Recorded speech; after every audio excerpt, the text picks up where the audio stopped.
Bonjour! Dans cette capsule, nous allons voir le principe de la métrique dans la musique. Dans un premier temps, nous allons voir la signification des deux chiffres qui forment la métrique. Pour cela, on va utiliser un exemple bien connu, le 4-4. Et puis, dans un deuxième temps, nous allons voir comment on peut transposer les notions qu'on a apprises pour trouver d'autres métriques et voir comment on peut agencer ça.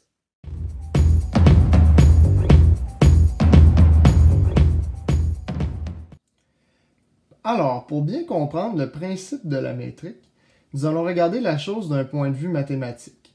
Vous pouvez voir ici que j'utilise les mêmes termes pour identifier les chiffres de la métrique que ceux qu'on utilise en mathématiques pour les fractions. Donc, un nominateur et un dénominateur. Le dénominateur va indiquer en musique la valeur rythmique de référence. Ici, le 4 veut dire une noire. Nous allons y revenir un peu plus tard. Et en haut, le nominateur, lui, va indiquer le nombre de noirs ici qu'on doit avoir dans une mesure. Nous allons aussi y revenir un peu plus tard. Mais là, la question qu'on se pose, c'est pourquoi 4 est égal à la noire pour le dénominateur? Pour répondre à cette question, on doit tout simplement se référer au nom anglais des figures rythmiques. Donc, pour une ronde, on va l'appeler la whole note, la note entière en français. Ensuite, si on divise par 2, parce qu'on doit avoir 2 blanches dans une ronde, ça va être half note, demi-note, etc. Et là, on remarque que, justement, la noire, c'est un quart de note. Donc, c'est pour ça qu'on utilise le chiffre 4 pour identifier cette métrique-là ici. Maintenant qu'on comprend la signification des deux chiffres de la métrique, on peut aller s'amuser à trouver d'autres sortes de métriques en utilisant des procédés mathématiques assez simples. Donc, je vais faire un exemple ici avec une mesure en 3-4. Donc, on a 3 noirs dans la mesure. Alors, si on veut faire une opération mathématique ici, on peut aller le diviser par 2 ou le multiplier par 2. Diviser par 2, ça va être difficile puisque 3 est un nombre premier. On va avoir un chiffre à virgule et c'est pas très pratique en musique.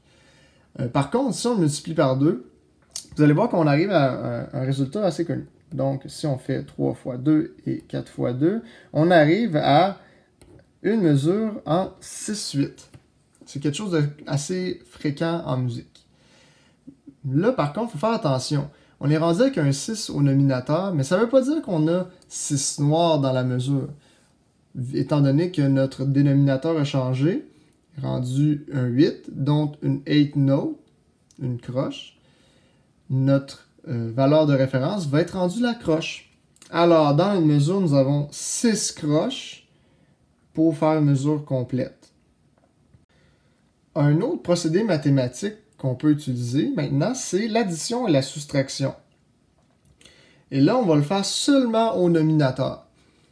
Alors, ce qu'on peut faire, c'est tout simplement donner un 3 de plus au nominateur.